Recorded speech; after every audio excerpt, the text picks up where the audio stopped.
विक्रम बेताल कहानी 24 माम बेटी के बच्चों में क्या रिश्ता हुआ। बेताल 25वीं 24वीं कहानी। किसी नगर में मांडलिक नाम का राजा राज करता था। उसकी पत्नी का नाम चड़वती था। वह मालव देश के राजा की लड़की थी। उसके लावण्यवती नाम की एक कन्या थी। जब वह विवाह के योग्य हुई तो राजा के भाई बंधुओं ने उसका राज्य छीन लिया और उसे देश निकाला दे दिया। राजा रानी और कन्या को साथ लेकर मालव देश को चल दिया। रात को वे एक वन में ठहरे। पहले दिन चलकर भीलों की नगरी में पहुंचे। राजा ने रानी और बेटी से कहा कि तुम लोग वन में छिप जाओ, नहीं तो भील तुम्हें परेशान करेंगे। वे दोनों वन में चली गईं।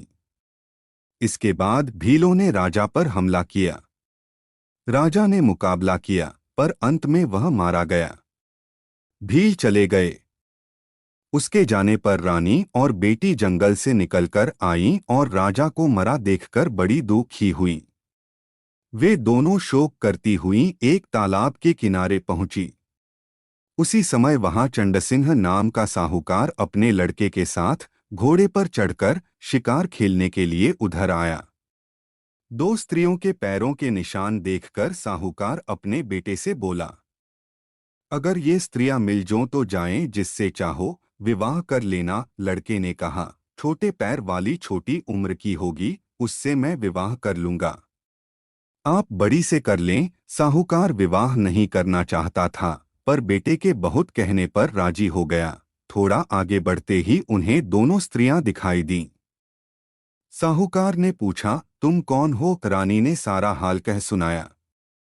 साहूकार उन्हें अपने घर ले गया।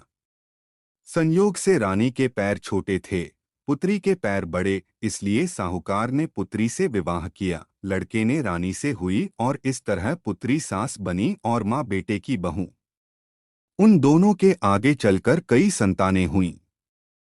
इतना कहकर बेताल बोला, राजन, बताइए, माम बेटी के जो बच्चे हुए उनका आपस में क्या रिश्ता हुआ? यह सवाल सुनकर राजा बड़े चक्कर में पड़ा। उसने बहुत सोचा, पर जवाब न सूझ पड़ा, इसलिए वह चुपचाप चलता रहा। बेताल यह देखकर बोला, राजन, कोई बात नहीं है।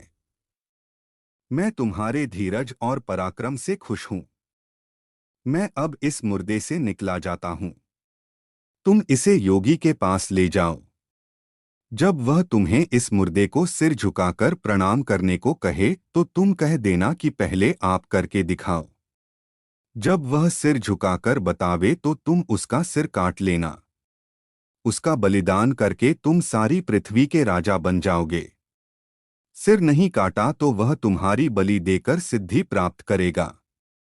इतना कहकर बेताल चला गया और राजा मुर्दे को लेकर योगी के पास आया।